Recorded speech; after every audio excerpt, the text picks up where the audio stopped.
Hello, everybody. Welcome to this beautiful evening, Sunday night, post football. Niners lost. I don't know how the last game is going. It's almost 7 p.m. Had a great Sunday. How is your day, evening going? Tomorrow I go back to work, which is a good thing. I'm teaching music at a local elementary school here, just a few minutes away from my house. So that's a joy to have some income once again and to especially doing something that I love to do. I hope I'm at that school for a long time. I just started last week, so I hope to be there as a long-term teacher sub for a very long time. And I was thinking about relationships today. I wanted to actually put on the screen here a few images, just some pictures that really mean a lot to me of our family. And I think that young people these days, I would say obviously they're looking for people their age to be examples. Let's say a young couple with a small baby or a baby on the way, or maybe with small kids. Obviously, our kids are now the age of a lot of you guys in their 20s and et cetera. But I still think that obviously as a parent and as a maybe as a father type, father figure, as a mentor, that it is good to have examples of how exactly did we get to where we are. And I was telling my friend Louis, shout out to Louis V. Slugger, about a little bit of our history, our story, my wife and I, and of course our children. And we were just talking about it. And I guess then I was talking to, I don't know who was I talking to. Oh yeah, it was someone who was interviewing me for a church in Burbank. And the guy was saying, after I was telling him all the things I've done, he's like, man, you really would be an amazing mentor to young people. And I said, yeah, it really is my passion as far as ministry, as far as just kind of what I feel like has always been a passion of mine. And then I was telling my friend, I have one of the things that is very powerful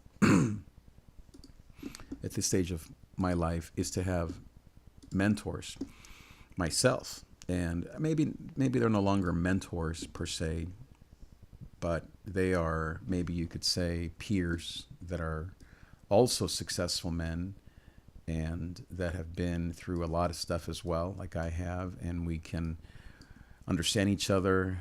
In our case, speaking of my two friends, Matt and Romaldi, we are all pastors. We've been in ministry for 20, 30 years.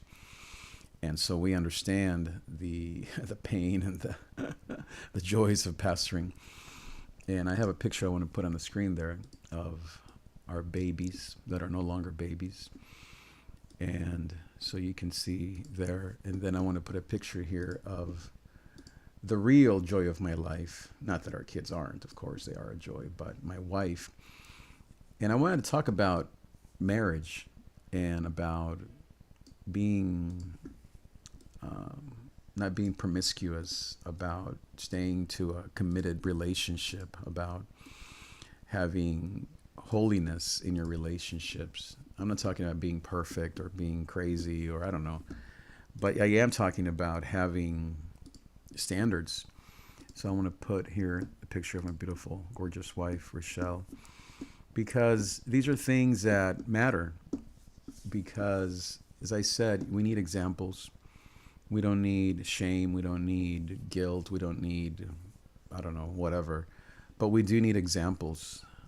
And I'm not saying perfect examples. I don't think that I'm a perfect example, but we are an example, my wife and I, of what it means to be a committed relationship, a committed marriage, a committed partner, a committed couple. We're not partners. We're married. We are a married couple. We're in love, and these are the things that matter: love, relationships, commitment, faithfulness. These are the things that matter. These are the things that everyone, when it's not there, these are the things that make life painful, that bring pain to humanity, to people, to families. And so these are the things that, as I said, it's good to have peers, people your age that maybe are one step ahead. And and a lot of times maybe we don't have parents. I did, by the grace of God, and so did Rochelle. But sometimes I've noticed that young people don't have the parental figures, and so they only have maybe people their age, hopefully, that are an example.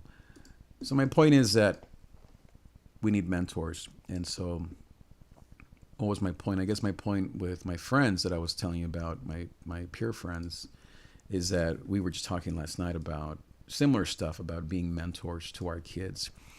And all three of our children are college graduates. Isabella's about to graduate. David is about to transfer to his third year. I'm not sure exactly where. Maybe Long Beach, maybe UC Riverside. I'm not sure exactly, and Canela has already graduated. So we have 2-3 college graduates who love each other, who love Jesus, who love their parents. My friend was telling me how the way he grew up, he couldn't stand his parents. He wanted to get out of the house. And so that's kind of why, in some ways, he's raised his kids to leave home. And for me, not that your own situation really is the only the thing that we should all do. We should all think biblically, not just what did I go through, or I don't want my kids to go through what I went through. I mean, I think that's normal and human, but I think we should be thinking biblically beyond our own experience. But sometimes our experiences are positive, and in our case, they were not without challenges. But for Rochelle, she grew up with both of her parents in a home you could say a middle-class white neighborhood. But her parents were always people who loved cultures. Rochelle's mom's dad worked with immigrants in Lodi, here in Central California. And so most of his church were immigrants, Mexican immigrants that worked the fields there in that area. And so she married me because she has always been someone who has loved diversity. Her undergrad is in anthropology. Her master's degree is in leadership, education, and she's devoted her life to working with Title I schools, meaning with schools that have kids that come from more humble beginnings, like I did, like I grew up. I grew up also in a 2-parent home with parents that loved each other, that were married till my father died. Same with same with Rochelle's parents. They didn't have affairs or get divorced, or by the grace of God, we had 4 examples of what a marriage in a Christian family is all about. And that's why now we're duplicating that.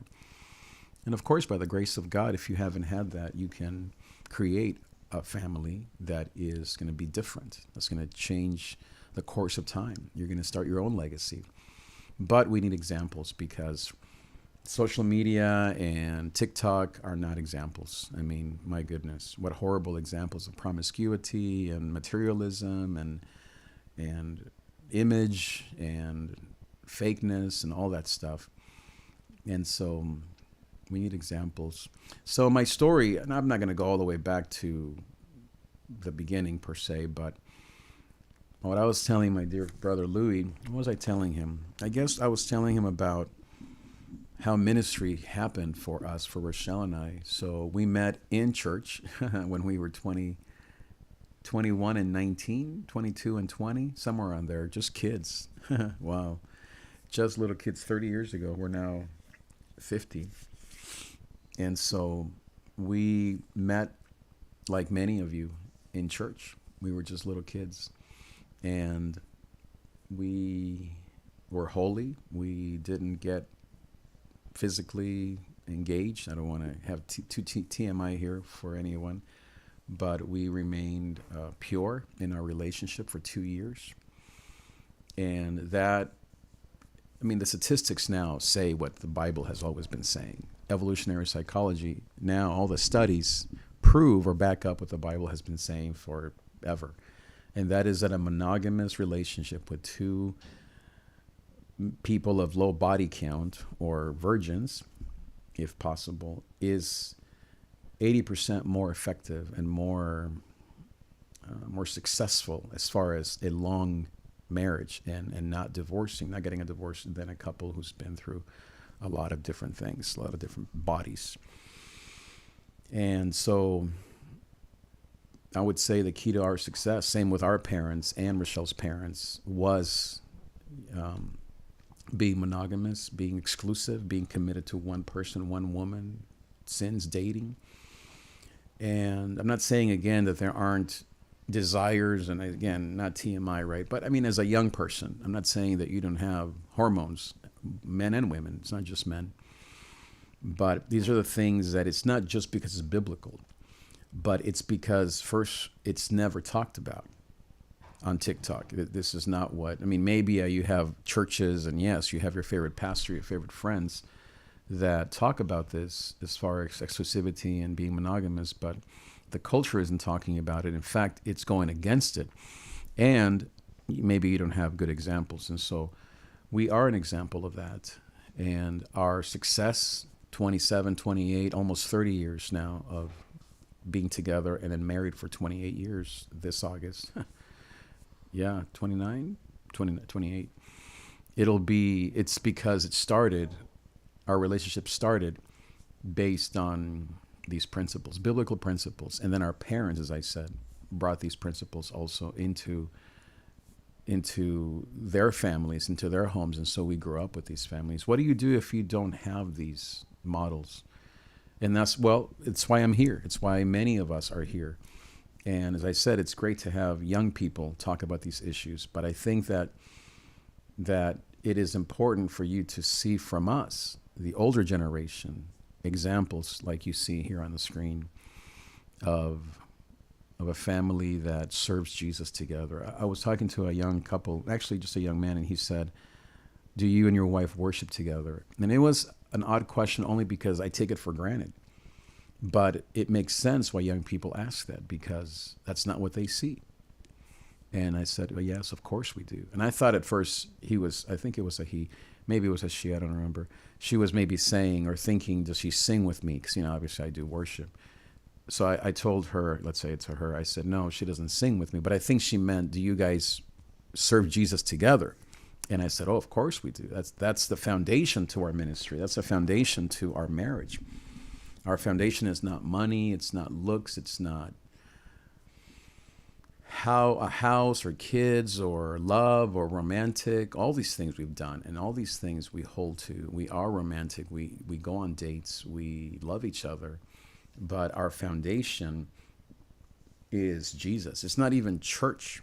Church is great. We love church. We've given our whole lives to church, her to schools, and me as a professional full-time pastor for 30 years to church as my career, I guess you could say, as my vocation. But it's Jesus. It's a devotional relationship life of prayer, of commitment, of confession, of forgiveness, of repentance. It's a walking with Jesus. It's not a profession. It's not a something in the background. It's not just a tradition. It's a real commitment that we have to loving God, to putting him first. We pray together every day, my wife and I, for almost 30 years. I'm not saying we haven't missed. That's not the point. The point is that we've made a commitment to having coffee time together every morning. We pray together. We drink coffee together. We wake up at similar times, not exactly, but I make an effort to wake up with her every morning at 6 a.m. Now, especially that I'm working also in the education field, we both have similar schedules-ish, a little bit, not exactly, but close. So all those commitments to our devotional life are crucial, are very important. And from that foundation then came commitment, and came faithfulness, and came trust, and came honor, respecting my wife, honoring my wife, being kind to her, bringing her joy, protecting her, providing for her, being present, the 3 Ps, protection, provision, and presence, being present in her life, dating her, enjoying my wife, enjoying the wife of my youth, as the Bible says. And I enjoy her to this day. But definitely when you're young and you have all the ambition and all the youthfulness ever, you definitely are more just filled with joy. And we're still filled with joy, but obviously, as I said, it changes over time. And when you're young, you have so much opportunity to really focus on Jesus, to focus on each other, to focus, if you're dating, on being holy, like my pastor, Brother Julian was quoting my pastor, how he says, what is it? Just be holy, or try holiness, or be holy, or keep it holy. That's what it was. He had Ghost bell right there. Where's my bell? There's my Ghost bell right there. There it is. Ghost bell right there. Keep it holy. Shout out to my pastor.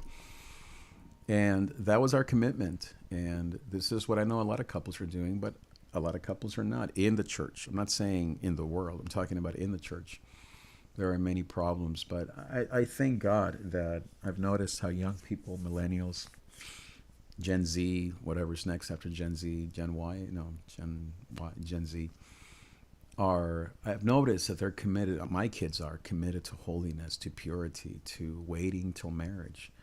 These incredible commitments that in our kids' case, they saw in us, they see in us. And we talk about these things with them all the time.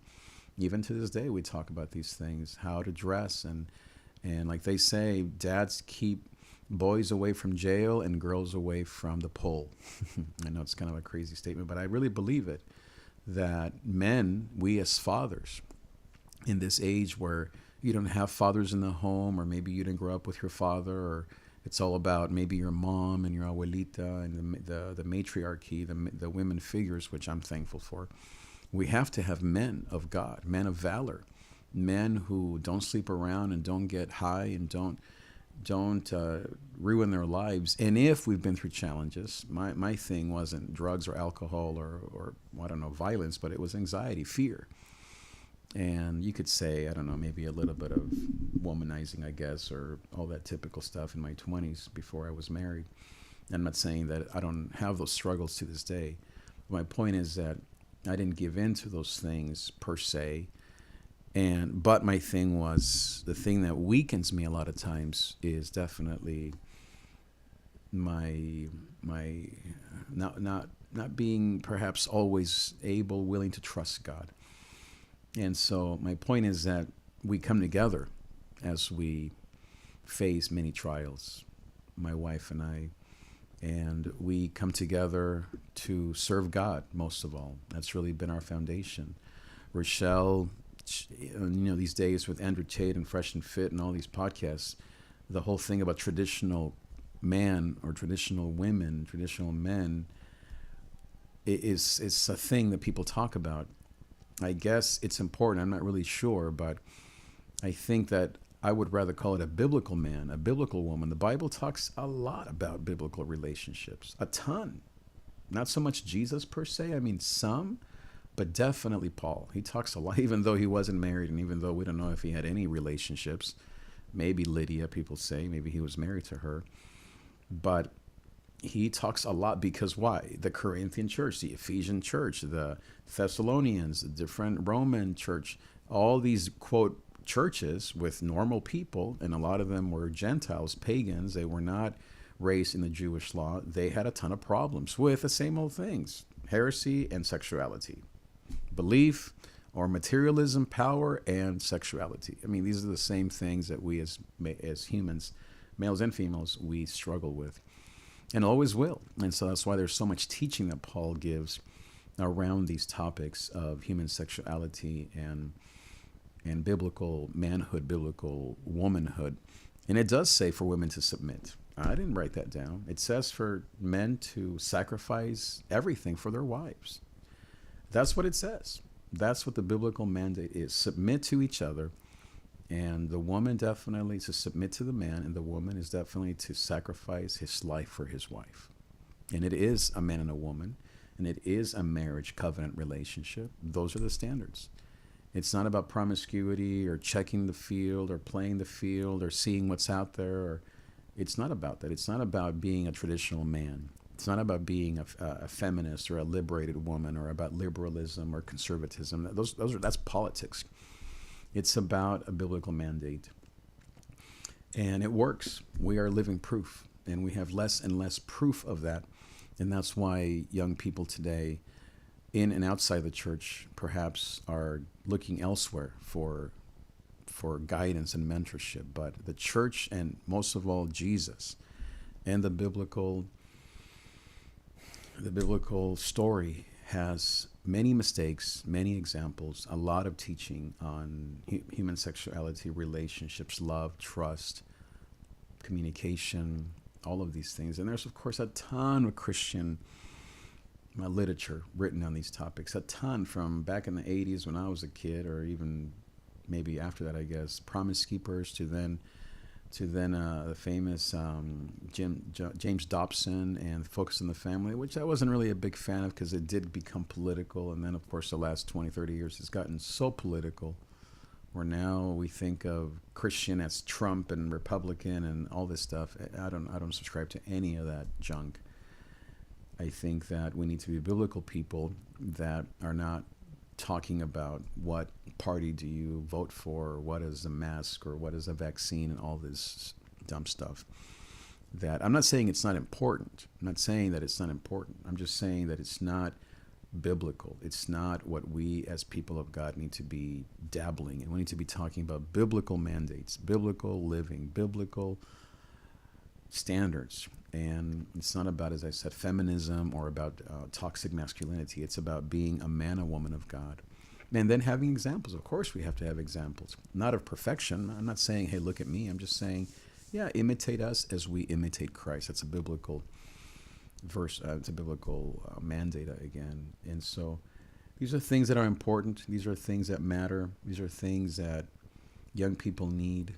And we got to this place with my beautiful family, not by luck, not by accident, by a lot of hard work, a lot of prayer, a lot of commitment, a ton of books and counseling and education and trial and error, and a lot of mentorship from our parents themselves, who, as I said, taught us how to cook and clean, how to work hard, and things that we all do. Of course, I'm not saying that these are things that we all don't know how to do. We all know. But as I said, in this day and age where there are so many things out there, we need to teach these things, these principles: marriage classes, dating classes, biblical manhood classes, biblical womanhood classes. What happens when you go through challenges in a marriage? We've been through challenges. What happens when we're going through death of family members? Obviously, for young people, you don't deal with this as much, but perhaps you have. Maybe the loss of your father, trauma, and addictions, and all kinds of perhaps anxiety, depression, and maybe overwhelmed or being overworked, or feeling like you want to just be free and you don't want to do ministry. You're sick and tired of having to be the perfect wife, the perfect husband, and you want to just let loose and just be you. How do you hold frame, as some would say? How do you hold to your biblical standard and calling when the church hurts you, if you're in leadership? When the church kicks you to the curb, what happens? As my friend Romaldi, he's a spiritual director. I did that also for many years. For pastors who fall off the wagon, either morally, or they burn out, or pain, things that I've been through, pain and all those things. And he says that he sees a lot of young pastors in their late 20s, early 30s who got to the top and then they fall. And then they're in his office saying, I don't believe in all this stuff. I don't believe in God. I hate the church. I hate my wife. I hate my life. And what else is there to do? Even Brother Julian today was saying the same thing, how so many Christian leaders, they don't have to be pastors, but people my age and maybe younger, in their 30s and 40s, like him, maybe in his age group, that, got killed and hurt by church, and so they're no longer serving God. That is typical. That is typical. And so how do we not avoid that per se, but how do we teach people that are in the battle right now, in the battlefield right now? How do we equip them so they know what to do? They know that these things are real, they're coming, what to do, how to mitigate the problems, how to not feel like you're the only person. For males, especially Hispanic males, how not to just work and work out and read your Bible, but actually how to talk to someone about these things. Which again, toxic masculinity says, don't let anyone know that you're worried or concerned. Just work it out on your own and go to work and trust God. That may be fine. I'm not saying that's not good for some people. I think it is a good thing to work things out on your own and to be strong and blah, blah, blah. But I also think that can be very damaging. I know it would have been damaging to me if I hadn't been able to talk about how I miss my mom, miss my dad, how I miss my grandma, how I, so many times I didn't know, and I still at times don't know what to do. And I need, back to my friends last night, mentors, friends, coaches, therapists, pastors, churches, Bible studies, you name it, to bring me back, sermons and worship. Yes, all of it. But I would say no sermon has ever changed my life. No worship song. Well, maybe a few worship songs have changed my life. But what's changed my life are intentional relationships that I have sought out. I'll never forget my beautiful David Duarte, rest in peace. A few days before he died, he said to me, Pastor, can you be my mentor? I feel like I'm drowning. And we were spending time together talking on the phone in the car. And then, of course, his life came to an end, tragic end. But that's what it looks like. You have to say, I need help before it's too late, before your life ends, before something horrible happens. And all this stuff about I'm going to just go to church and help and serve and work out and provide and be strong and just fix myself. It's just, it's not enough. It's important. I'm not saying it's not important. And maybe I could have used more of that in my methodology to kind of white knuckle it a little bit more, perhaps. I don't know. But I think that I would say it's 50-50. 50-50, maybe based on personality, perhaps based on your trauma. I don't think it has anything to do with how strong your faith is. I don't think it has anything to do with that. Perhaps temperament, perhaps examples, perhaps the church that you're a part of, the environment. If you have a bunch of dudes or church that tells you, suck it up, buttercup, then you're not going to talk to anybody. Or if you don't meet people like me who are basically spiritual therapists, then who do you talk to? You're not going to go and pay $100 to go talk to someone who you already think you don't need, meaning a counselor, a therapist, or maybe you already went through it and it didn't work, or blah, blah, right? You have all these excuses, maybe even these good reasons why you don't want to do that.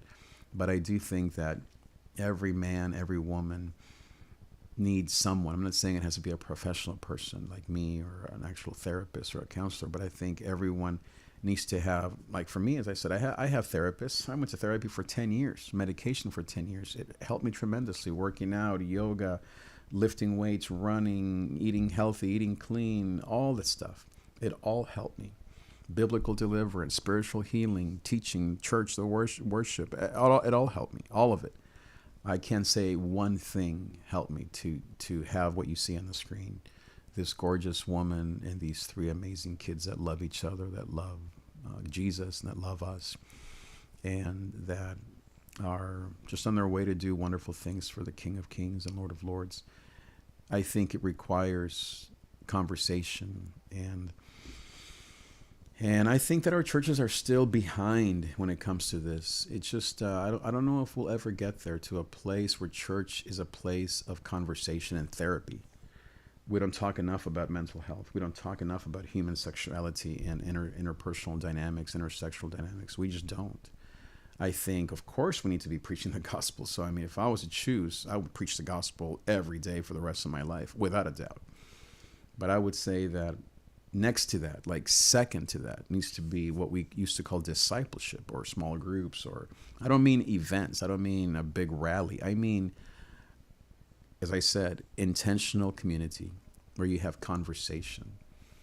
And I think church needs to, and the topics covered in those particular communities need to be very intentional. That's why I call them intentional communities, where we're talking about anxiety, depression, and we bring experts. We if you don't know, then you watch a video and you talk about it, and you develop an atmosphere of safety and of conversation, where men and women, perhaps separately, perhaps together, can talk about the fact that the reason why they don't go to church is because they're depressed. The reason why they don't maybe aren't dating anyone is because they're anxious. The reason why they are working out so much is because perhaps they're dealing with trauma.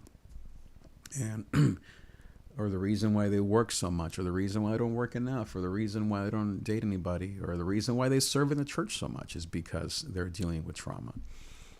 And I'm not saying it always is that way, but I think that sometimes we have to go underneath the surface. And all that we can do as spiritual directors, like myself, is to wait for people. I've had many people call and say, "Oh, my son, my husband," and obviously a lot of women are very sensitive to these things more than men. Actually, men are just as sensitive. It's just men don't tend to reach out to other people. They reach out to projects, not to people. And so, but a lot of times the women, the wife, the husband, the wife, the mom, etc., the friend even, definitely the wife will call on behalf of, and that never works because the man has to be at that place where he himself is I don't know if it's humble or willing or feels safe enough and not be judged to come and talk to someone like me. And I offer packages. I coach many people right now. I have 3 or 4 people that I coach, $75 a session, twice a week, for 3 months, 6 months, 9 months to a year. I'll do maybe even less than that, depending on the person's situation, maybe once a week. And then if someone is a younger person who is unemployed or who is just in school, of course, I lower the price to $25. But for most people who have a job and who have a commitment to their own development and to their own wellness or to their own self-care, as some people call it, it's those are the package deals that I have. It's been very effective. I work with all kinds of people, young people my age, people at midlife, people in their 20s. I'm coaching a young lady right now dealing with some major stuff as she gets ready to get married. And so I'm helping her work out a lot of stuff, dealing with a lot of the same topics of her past and her choices in terms of some of these topics that we're talking about here and how to get through that so that she can be at a great place to get married. And so these are the things that really matter to young people these days.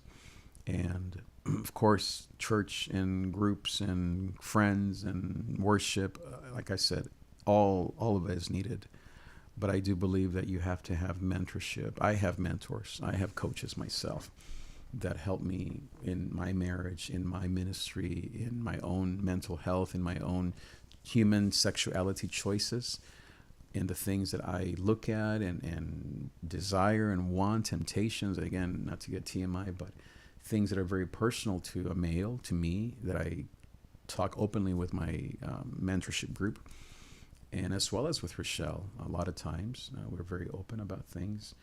And then, of course, I also have, as I said, therapists and coaches that are helping me more about how to think properly about future stuff and career and ministry and all these things that we go through as human beings. So very important to have guidance. And I wish we had a deeper culture of this kind of conversation in the church. I don't know why we still don't. I'm not sure. I hope we get there one day. I'm not sure if we will, because as I said, I'm not sure.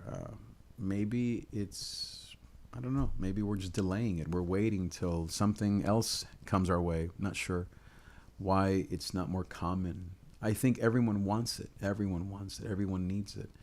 I just think we are running out of time. We only have so many hours in the day, and we have to work and take care of family and cars and traffic and kids and all this stuff. So dealing with your own health and self-care with another person, I think is often, I mean, we can barely get to the gym, quote unquote. I just went for a quick 30-minute run, and that was awesome. But how did I do it? I would work Monday through Friday and the weekends as a pastor, and I would go to therapy Thursdays at 2:00. Sometimes I would do it during my lunch break at 11. Sometimes I would do it after work. I would maybe ask to leave early once a week at 2 or 3 p.m. I would drive 30, 40 minutes to go see my counselor, my therapist, my spiritual director. Sometimes I went on retreats for a whole 2 weeks to other states. I remember I went to Colorado for, I think, 2 weeks to go and seek spiritual advice in terms of career and kind of what to do and mental health stuff. And it's a commitment, and it's not cheap. It's not free.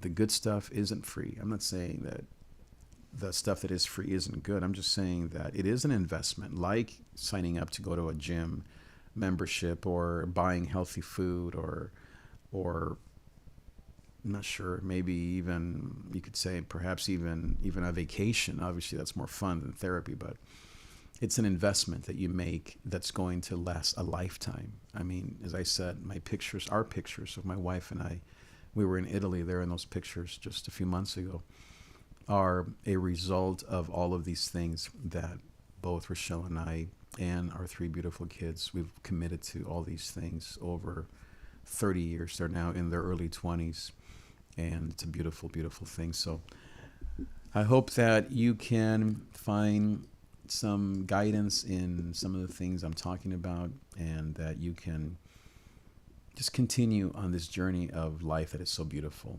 and to never give up, never think that you are too broke or too busy or too fine, okay, to not talk to someone.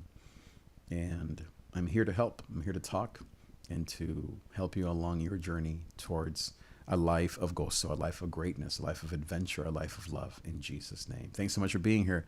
I'll see you next time. Adios.